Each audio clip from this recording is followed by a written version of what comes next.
Alrighty then, Successful Indie Author, 5-Minute Focus, episode 718, Bad Speculation. There's Stanley. Alright, bad speculation. When you don't have the answer and there's a void of information, what do? You fill it with the absolute worst thing you can think of. And then you vent your spleen and share for everybody to revel in your conspiracy theory. All right, let's not do that. Because most of the time you're going to be wrong. And, well, I've experienced, yes, you've experienced it. We understand that you've had some crappy circumstances and some crappy deals, and we all have. However, how often do we remember the good things that have happened, that our worst case scenario never came to fruition? Bad speculation. We always fill the void with the absolute worst thing we can. Especially as writers, we have a great imagination that we nurture. We want to come up with better, more compelling plots with worse things. Silence of the Lambs. Come on now. That should have creeped you out. As it did. Great imagination, putting it down. It puts the lotion on its skin. No, we're not going to put people in wells. That's a rarity. But thanks to the media, especially nowadays, we've been trained to expect the absolute worst thing possible. How many shark attacks have we seen this season? Sharks kill, on average, 5 people a year.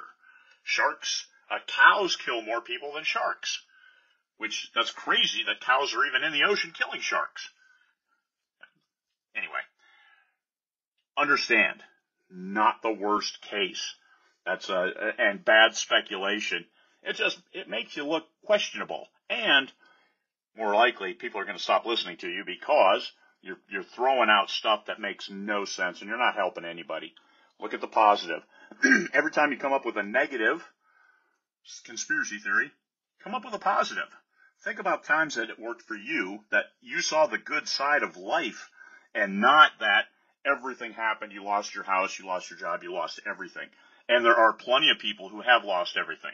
I left my second marriage with my shirt on my back and my car, whatever fit in the trunk. And that was it.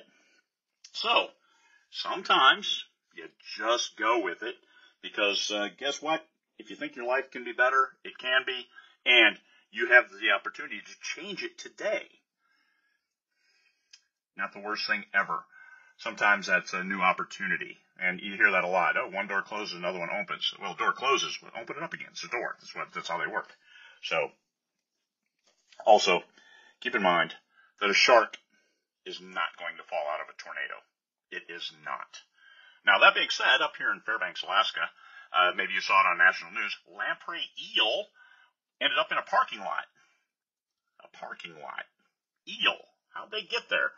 Well, seagulls caught them, were eating them, and kind of dropped them because they're wiggly and slimy.